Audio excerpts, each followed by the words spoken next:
আসসালামু আলাইকুম viewers, ATS স্টুডিওর পক্ষ থেকে সবাইকে শুভেচ্ছা। আমাদেরকে অনেকেই জিজ্ঞেস করেন যে উইন্ডোজ সেটআপ দেওয়ার জন্য ইউএসবি ড্রাইভ অথবা পেন ড্রাইভ কীভাবে বুটেবল করতে হয়। আজকে আমি আপনাদেরকে প্র্যাকটিক্যালি দেখাবো যে উইন্ডোজ সেটআপ দেওয়ার জন্য আপনি একটি পেন ড্রাইভ বা একটি ইউএসবি ড্রাইভকে কীভাবে বুটেবল করবেন। তো পেন ড্রাইভ বা ইউএসবি ড্রাইভকে বুটেবল করার জন্য আপনার তিনটি জিনিস লাগবে।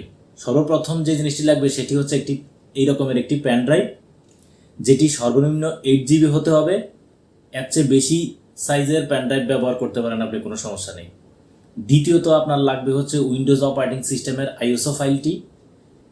আর তৃতীয়ত একটি থার্ড পার্টি বুটেবল সফটওয়্যার লাগবে আপনার পেন ড্রাইভটিকে বুটেবল করার জন্য। এই তিনটি উপাদান যদি আপনার কাছে থেকে থাকে, আপনি খুব সহজেই আপনার ইউএসবি ড্রাইভ বা পেন ড্রাইভকে বুটেবল করতে পারবেন। তো চলুন প্র্যাকটিক্যালি আমি আপনাদেরকে দেখাই আপনার ইউএসবি ড্রাইভ বা পেন ড্রাইভকে কীভাবে বুটেবল করবেন।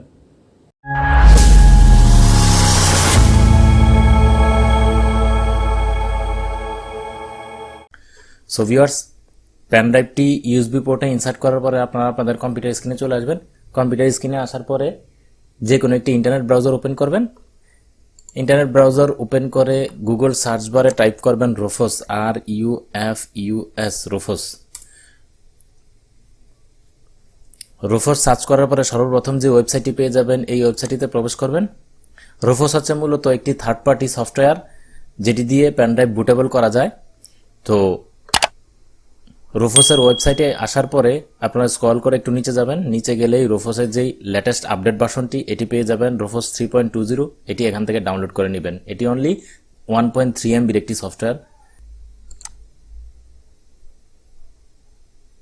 ওকে, রুফাস সফটওয়্যারটি আমার এখানে ডাউনলোড হয়ে গেছে। জাস্ট এটি এখান থেকে আমি ওপেন করব। ইয়েস, রুফাস সফটওয়্যারটি ওপেন করার পরে এই রকমের একটি ইন্টারফেস পেয়ে যাবেন। সর্বপ্রথম এখানে দেখাবে হচ্ছে ডিভাইস হচ্ছে আপনি যেই পেন ড্রাইভ বা ইউএসবি ড্রাইভটি ইনসার্ট করেছিলেন আপনার ইউএসবি পোর্টে, এটি এখানে দেখাবে। যদি কোনো কারণে আপনার পেন ড্রাইভটি এখানে না দেখায়, তাইলে আপনার পেন ড্রাইভটি ইউএসবি পোর্ট থেকে খুলে আবার ইনসার্ট করবেন, তাইলে এখানে চলে আসবে। যাই হোক, তারপরে এখানে আছে হচ্ছে বুট সিলেকশন। এখান থেকে আমরা ডিস্ক অর আইএসও ইমেজ এই অপশনটি সিলেক্ট করব। করার পরে সিলেক্ট অপশনে ক্লিক করব। করলে এইরকম একটি ইন্টারফেস আসবে। এরকম ইন্টারফেস আসলে আপনি উইন্ডোজের আইএসও ফাইলটি যে ফোল্ডারে সেভ করে রেখেছিলেন, ওই ফোল্ডারে গিয়ে উইন্ডোজের আইএসও ফাইলটি সিলেক্ট করে দিবেন। আমি এখানে ডি ড্রাইভে সেভ করে রেখেছিলাম আইএসও ফোল্ডার নামে। এই ফোল্ডারটি আমি ওপেন করছি, করে আমার যে উইন্ডোজের যে আইএসও ফাইলটি এটি এখান থেকে সিলেক্ট করে দিলাম। আপনাদের কাছে যদি উইন্ডোজের আইএসও ফাইল ডাউনলোড করা না থাকে, আপনারা আমাকে কমেন্ট করে জানাবেন, আমি আপনাদেরকে দেখিয়ে দিব উইন্ডোজের অরিজিনাল আইএসও ফাইল কীভাবে ডাউনলোড করতে হয়। যাই হোক, এখান থেকে আমরা পরের অপশনে যাব। পরের অপশন হচ্ছে ইমেজ অপশন। ইমেজ অপশনে ক্লিক করলে দুটো অপশন পেয়ে যাবেন। আমরা এখান থেকে স্ট্যান্ডার্ড উইন্ডোজ ইনস্টলেশন এই অপশনটি সিলেক্ট করে দিলাম। করার পরে এরপরে পেয়ে যাবেন হচ্ছে পার্টিশন স্কিম। পার্টিশন স্কিমের এখানে দুটো অপশন পেয়ে যাবেন। প্রথমটি হচ্ছে MBR, পরটি হচ্ছে জিপিটি। আপনি যেই পিসিতে উইন্ডোজ সেটআপ দিবেন, ওই পিসির হার্ড ডিস্ক যদি MBR ফরম্যাটে পার্টিশন দেওয়া থাকে, তাহলে অবশ্যই আপনি এখান থেকে MBR সিলেক্ট করবেন। আর যদি ওই পিসির হার্ড ডিস্ক জিপিটি ফরম্যাটে পার্টিশন দেওয়া থাকে, তাহলে অবশ্যই আপনি এখান থেকে জিপিটি ফরম্যাট সিলেক্ট করবেন। মনে রাখবেন, MBR ফরম্যাট দিয়ে জিপিটির হার্ড ডিস্কে বুটেবল করা যাবে না, জিপিটি ফরম্যাট দিয়ে MBR ফরম্যাটের হার্ড ডিস্কে বুটেবল করা যাবে না। MBR কিভাবে কাজ করে অথবা জিপিটি পার্টিশন কিভাবে কাজ করে, এগুলো যদি আপনারা না জানেন আমাকে কমেন্ট করে জানাবেন।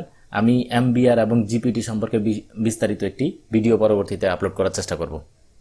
যাই হোক, আমরা এখান থেকে জিপিটি সিলেক্ট করলাম। জিপিটি সিলেক্ট করার পরে আমরা নিচে চলে আসবো। এখানে আছে হচ্ছে ভলিউম লেভেল। ভলিউম লেভেলে আপনি আপনার ইচ্ছা মতো নাম দিবেন আপনার বুটেবল পেন ড্রাইভটির। আমি এখান থেকে নাম দিলাম হচ্ছে উইন্ডোজ 10। জাস্ট আমার এখানে কাজ শেষ। এখান থেকে এখন আপনি নিচে চলে আসবেন। নিচে চলে আসলে এখানে স্টার্ট নামের একটি অপশন পাবেন। স্টার্টে ক্লিক করার আগে আপনাদেরকে জানিয়ে রাখি, আপনাদের পেন ড্রাইভে যদি কোনো গুরুত্বপূর্ণ ফাইল থেকে থাকে, অবশ্যই এই ফাইলটিকে ব্যাকআপ রেখে নেবেন। কারণ আপনার পেন ড্রাইভ বুটেবল হওয়ার সময় আপনার পেন ড্রাইভটি ফরম্যাট হয়ে যাবে। তখন আপনার পেন ড্রাইভে যদি কোনো ডাটা থেকে থাকে সবগুলো ডাটা কিন্তু ডিলিট হয়ে যাবে। যাই হোক, এখন আমরা এখান থেকে স্টার্টে ক্লিক করলাম। স্টার্টে ক্লিক করার সাথে সাথে এরকমের একটি ইন্টারফেস আসবে। এখানে কোনো কিছু করার দরকার নাই, আপনি আবার ওকেতে প্রেস করবেন। ওকেতে প্রেস করার পর এই যে দেখেন এখানে দেখাচ্ছে আপনার পেন ড্রাইভটি ফরম্যাট দেওয়ার জন্য। ফরম্যাট দিলে আপনার সবগুলো ডাটা ডেস্ট্রয় হয়ে যাবে। যাই হোক, আমরা এখন ফরম্যাটের পারমিশন দিয়ে দিব। ওকে প্রেস করলাম। ওকে প্রেস করার সাথে সাথে প্রথমে আপনার পেন ড্রাইভটি ফরম্যাট হবে এবং ফরম্যাট হওয়ার পরে উইন্ডোজের যতগুলো ফাইল আছে সবগুলো ফাইল আপনার পেন ড্রাইভে কপি হওয়া শুরু হবে। এই পুরো প্রসেসটি কমপ্লিট হতে অনেক সময় লাগবে এখানে, কারণ হচ্ছে যে একটি উইন্ডোজের আইএসও ফাইল 3 থেকে 4 জিবি হয়ে থাকে। তো 3 থেকে 4 জিবি ফাইল আপনার পেন ড্রাইভে কপি হতে অনেক সময় লাগবে। যতটুকু সময় লাগবে অতটুকু সময় পর্যন্ত আপনাকে এখানে ওয়েট করতে হবে। সো আমরা ওয়েট করছি যতক্ষণ পর্যন্ত না আমাদের প্রসেসটি কমপ্লিট হয়।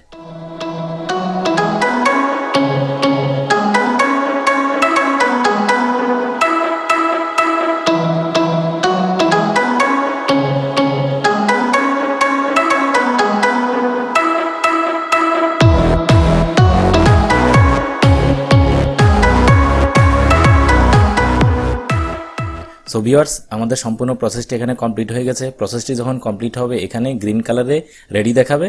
রেডি দেখালে আপনি বুঝে নেবেন যে আপনার সম্পূর্ণ প্রসেসটি কমপ্লিট। এখন এখান থেকে আমরা ক্লোজ করে দিব অপশনটি। ক্লোজ করে দিলাম। এখন আমরা দিস পিসিতে গিয়ে একটু দেখি যে পেন ড্রাইভটির ইন্টারফেস চেঞ্জ হয়েছে কিনা। এই যে দেখেন আমি যে নাম দিয়েছিলাম উইন্ডোজ 10 এটি এখানে দেখাচ্ছে। এখন আমি পেন ড্রাইভটি ইউএসবি পোর্ট থেকে খুলে এখানে দেখব যে আমার পেন ড্রাইভের ইন্টারফেসটি কেমন দেখায়। খুলে ফেললাম। আমি আবার ইনসার্ট করছি। এই যে দেখেন আমাদের পেন ড্রাইভ বুটেবল করলে যে রকমের ইন্টারফেস দেখায় এখানে ঠিক সেম ইন্টারফেস এখানে দেখাচ্ছে। তার মানে হচ্ছে আমাদের পেন ড্রাইভটি সাকসেসফুলি বুটেবল হয়ে গেছে।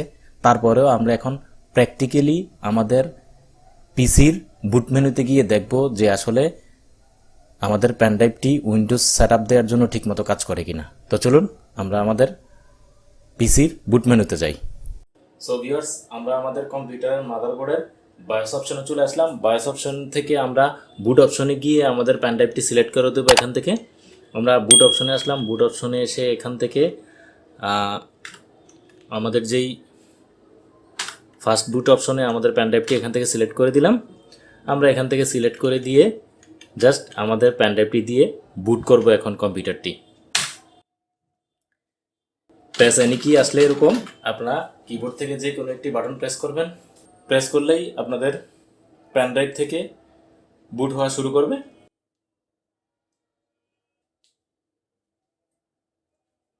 আমাদের কম্পিউটারে উইন্ডোজ সেটআপ দেওয়ার জন্য যে প্রথম ইন্টারফেসটি চলে আসলো। এখান থেকে আপনি ল্যাঙ্গুয়েজ, টাইম এবং কিবোর্ড ইনপুট মেথড সিলেক্ট করে দিয়ে নেক্সটে প্রেস করলেই আপনার পিসিতে উইন্ডোজ সেটআপ শুরু হয়ে যাবে। তো এভাবেই আপনি এই পেন ড্রাইভটি দিয়ে যে কোনো কম্পিউটারে আপনার উইন্ডোজ 10 সেটআপ দিতে পারবেন। সো ভিউয়ার্স, এই ছিল আমাদের আজকের ভিডিও। আশা করছি এতক্ষণে আপনারা পেন ড্রাইভ কীভাবে বুটেবল করতে হয় তা শিখে গেছেন। এরপরও যদি আপনাদের কোনো সমস্যা থেকে থাকে কমেন্ট বক্সে কমেন্ট করে জানাবেন। আমি আপনাদের কমেন্টের উত্তর দিতে চেষ্টা করব। সো দেখা হবে পরবর্তীতে অন্য কোনো দিন অন্য কোনো ভিডিওতে। যাওয়ার আগে আপনাদের কাছে রিকোয়েস্ট থাকবে, যারা এখনো আমার চ্যানেলটি সাবস্ক্রাইব করেনি অবশ্যই আমার চ্যানেলটি সাবস্ক্রাইব করে নেবেন। আর ভিডিওটি ভালো লাগলে অবশ্যই লাইক, কমেন্ট, শেয়ার করবেন। ভালো থাকবেন সবাই। আসসালামু আলাইকুম।